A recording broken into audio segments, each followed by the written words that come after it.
Hi guys, and welcome to All Fired Up. So this week it's me and we are lasering.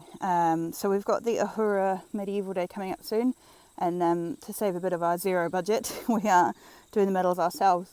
So I'll show you what I've got today. What I've got here is a 5mm MDF, and I've gotten this from, this is just like a generic Mitre 10 board. I've got a whole sheet for about $30, so it's not ridiculously expensive. And what I'm going to do is I'm going to give it a nice coat. So our first place medals will be blue, and then I'll get a different colour for other medals after that. And then this is just a glossy. It's basically the cheapest paint you can buy from Mitre 10. So what I'm going to do is I'm just going to give this a quick coating, and then I'm going to laser through it, and then I'm going to do the letters that come out in a different colour. So that's like MDF. Laser embedded writing, if you're doing Google search terms.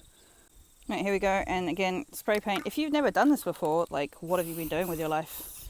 Not tagging side streets. You want to hold your can a little bit off your material, and you want to do lots of little like sweeping. Just make sure you've got a nice coat. Like, you don't want to get too thick, because especially with lasers, if there's a fat bit of paint on here, the laser's actually going to work differently on it. I mean, it won't cut as well. So what I'm going to do is, we've only got a 30 by 20 bed, so this is as much as I can do at once. It's a slow process, guys. So what I've done is I'm going to do this blue. I'm going to get my handy dandy saw. I'm going to cut down here, and then once this is dry, I'll go onto the laser. And of course, don't forget to do the other side as well. So here we go again, other side. So we're in my little office, which is my shed. It's the only garage I've got left. So yeah, this is a 40-watt laser. If you've watched us before with a laser, it's the same process basically. What I've done today, which is different, is here's my pattern. So remember that black is a raster engrave, blue is a vector engrave, and red is a vector cut. And that's just like different ways that the laser reads the data. What I've done differently today is I've got my focal depth, I've got my focal depth right, which has taken me an embarrassingly long time. So as you can see, look, I'm using the bottom of this caliper to stick out, and I'm going to my bed depth, which is, I've got it touching, I promise, you probably just can't see it. And I'm going to the bottom of my laser. Again, this is the laser lens here, and that for this machine is 50.8 millimeters, or 5 centimeters and a smidgen. So I've got it set at 5 centimeters and a smidgen. I had it about 3 centimeters, which was why I was getting such ugly cuts. So I've basically just actually managed to sit down and do some work. And this is my experiment. This is far better than, as you can see, what happened first. So I'm getting there. And now what I'm going to do is take that blue board you saw before. I'm going to masking tape it with generic green painter's tape, and that just stops the scorch mark. So you can see on the edge here, get my focus right, you can see on the edge that it's gotten a bit scorched, because I mean, hell, you're setting it on fire, right? It's going to get a bit scorched. So yeah, painter's tape will stop that from transferring on. So I'm going to do that now. Alright, you can see that I've got that masking tape. Again, I'm only doing experiments at this point. These won't be the final ones, but I do want to sort of focus down that colour a bit more.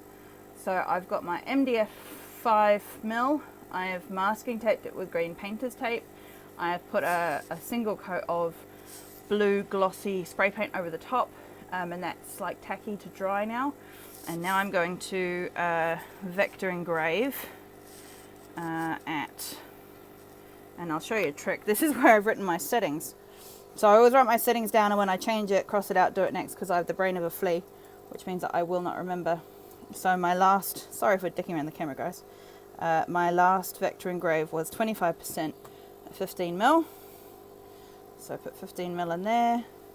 Check power still on, and of course safety first, kids. Put the lid down, and we hit the button.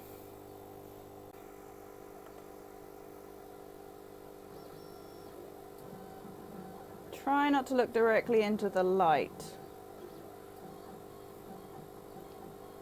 And so vector engrave is, it's where it does the outside stroke line of the letters. So I'm using a Cambria typeface. It's at about a 40 point at this point, and I've done it in a circle. But yeah, the vector engrave is just doing the outline of those letters. If you did a raster engrave, then it would do the full, it would blacken the full letter, but that does take a lot longer. If you can engrave, it's just way faster. And because I've got my focal length finally correct, it means that this is looking a lot neater. Basically, the stroke width is 0.1. It's 0.01 of a mil. So it's really showing up here quite nicely. And it also means that that detail on the two cross swords are going to change and look lovely as well. And now you can see we're doing that vector cut. This is at 3 millimeters a second at 25% power. So this is very slow, but it is blasting through that 6 mil or 5 mil MDF really nicely. Ideally, I can't quite show you. Ideally, I would like it to go through in one cut, which means I only have to sit here and watch it do it once. But I think this is going to be a 2-cut kind of day. And you can see, while not looking directly into the light, guys, that it does sort of catch on fire quite a bit. Which is why, you know, never walk away from your laser because you will set your whole house on fire. You can see the smoke coming off of this as well. That's pretty normal. We've got an air assist which is taking the smoke out of this blue hose and up to the back of the garage, and it's going out the top there. So it means that I'm sitting here without too much smoke in my mouth. But yeah, I really recommend the air assist. I really recommend that you never, ever, ever walk away from your laser. I've done it once. It set itself on fire. It was very embarrassing. So yeah, speak from experience. Okay, so I'm going to do 2 passes on this, on the vector cut, just to get that. I can almost see through on the right hand side. It's just having a bit of trouble on the left hand side. And here's a note. If you can see, there's more sort of burn on the left at the top there. And on the right at the bottom, it's quite neat. There's no like excess scorch. That is because my bed is not level. So after this is finished doing its thing, I'm going to have to go in and just make sure that the bed it's sitting on is sitting 100% level. That might be because the actual bottom of the, like perhaps the bed isn't quite level, perhaps my stand isn't quite level, perhaps my wood isn't quite level, or even perhaps, you know, this shoddy concrete floor that I'm on isn't level either. So there's like heaps of reasons why it might not be working. But if we do a nice close up there, that's quite swish. I'm gonna, this is like the metal cutout holder. I'm gonna delete that off my pattern next because it's just creating like a big burny line. But yeah, you can see how this is all scorched up here, and it's lovely down here. So that means that there's something, there's an issue on my x-axis. But I will soldier on for now, guys. Thank you for joining us for today's lesson on lasering, and I hope to see you all at the Medieval Day in a couple of weeks. Catches.